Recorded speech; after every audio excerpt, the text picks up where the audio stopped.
మీకు విపరీతమైన దగ్గుందండి. లవంగాలు తీసుకోండి. చక్కగా ఫ్రై చేసుకోండి బ్రౌన్ కలర్ వచ్చేలాగా. బాగా కాలేలాగా. వాటిని తీసుకొని ఒక డబ్బాలో పోసుకోండి. నైట్ పడుకునేప్పుడు చక్కగా 2 బొగ్గన పెట్టుకోండి. ఆ కషాయం మింగండి. హ్మ్. మీకు ఎటువంటి దగ్గైనా సరే 90% దగ్గులు తగ్గడానికి ఆస్కారం ఉంది. కమ్‌సే కమ్ తెల్లవార్లు హ్యాపీగా నిద్రపోతారు మీరు. అది పెర్మనెంట్‌గా తగ్గిపోతుందా లేదా అనేది కాదు. ఉపశమనం. హ్మ్. అద్భుతమైన ఉపశమనం. అలాగే మీకు విపరీతమైన కోల్డ్ చేసింది. ఇక్కడ వేడి చేసింది, చలవ చేసింది. ఏ విధమైన కాఫ్ వచ్చింది మీకు. హ్మ్. మీకు యెల్లోగా వచ్చినా, చిక్కగా గట్టిగా వచ్చినా మీకు వేడి చేసి వచ్చినట్టు లెక్క. అప్పుడు మీరేం జేయాలి? కొంచెం చలవ చేసేలాగా కొన్ని పదార్థాలు వాడుకోవాలి. ఎక్కువగా కోల్డ్ వల్లే వస్తుందనుకోవడం తప్పండి. హ్మ్. ఈ కూలింగ్ వల్ల వచ్చిందనుకోండి అప్పుడేం జేయాలి? కాస్త వేడి వేడి పాలలో కొంచెం ఒక 2 చిటికెళ్ళు పసుపేసుకొని తాగితే తగ్గిపోతుంది. హ్మ్. లేదు పసుపు నీళ్ళు ఆవిరి పడతారు. ఇదంతా కూడా నాజల్స్ ఖాళీ అవ్వాలంటే ఆవిరి పట్టడం అనేది చాలా చక్కగా పనిచేస్తుంది. ఆవిరిలో ఏంటి మీరు యూకలిప్టస్ ఆయిల్ యేసుకొని పట్టారనుకోండి, ఇంకా చక్కగా పనిచేస్తుంది. అలాగే మీకు ఆయుర్వేదంలో రకరకాల ఆయిల్స్ ఉంటాయన్నమాట. హ్మ్. ఏది పుదీనా పువ్వు, వామ పువ్వు, కర్పూరం ఇలాంటివి కలిపి చేసినయి. వాటిల్ని అటువంటి ఆయిల్స్ ఉంటాయి. జండు బామ్ ఉంటుంది, లేతే నవాల్జిన్ ఉంటుంది. నవాల్జిన్ అంటే టాబ్లెట్ అనుకోండి. హ్మ్. ఈ జండు బామ్ లాంటియి లే రకరకాల క్రీమ్స్ ఉంటాయి కదండీ!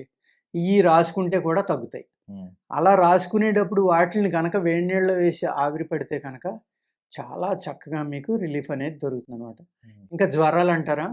జ్వరానికి అతి చక్కంది నేలవేము. నేలవేము అనేది బయట మెడికల్ షాపుల్లో దొరుకుతుంది. కానీ దారుణమైన చేదుంటుందండి అది.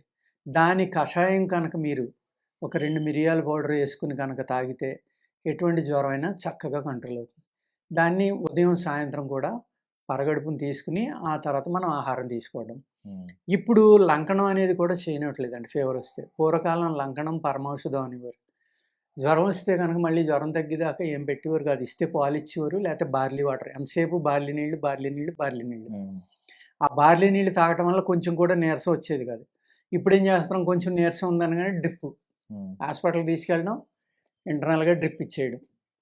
దానివల్ల ఏమవుతుందంటే రకరకాల మినరల్స్ బాడీలోకి ఎక్కించకపోతే వాళ్ళకి నీరసం వస్తుంది. హ్మ్. పూర్వం ఏం చేసేవారంటే చక్కగా గ్లూకోజ్ కలిపి బార్లీ వాటర్ ఎన్ని సార్లైనా ఇచ్చేవారు. పడుకునేటప్పుడు చక్కగా పెద్ద గ్లాస్ పాలు ఇచ్చేవారు. బ్రహ్మాండంగా ఉండేది. హ్మ్. ఇవాళ మనం ఇటువంటి ఆటిల నుంచి బయటపడాలి అంటే ఆమదాన్ని కొట్టిన మందు ఇంకోటి లేదండి. సీజన్ మారిన వెంటనే ఆముదం తాగితే గనక మీ ఇమ్యూనిటీ పెంచుకోవడానికి కూడా ఏం చేయాలంటే ఆముదం తాగటమే కాకుండా హ్మ్.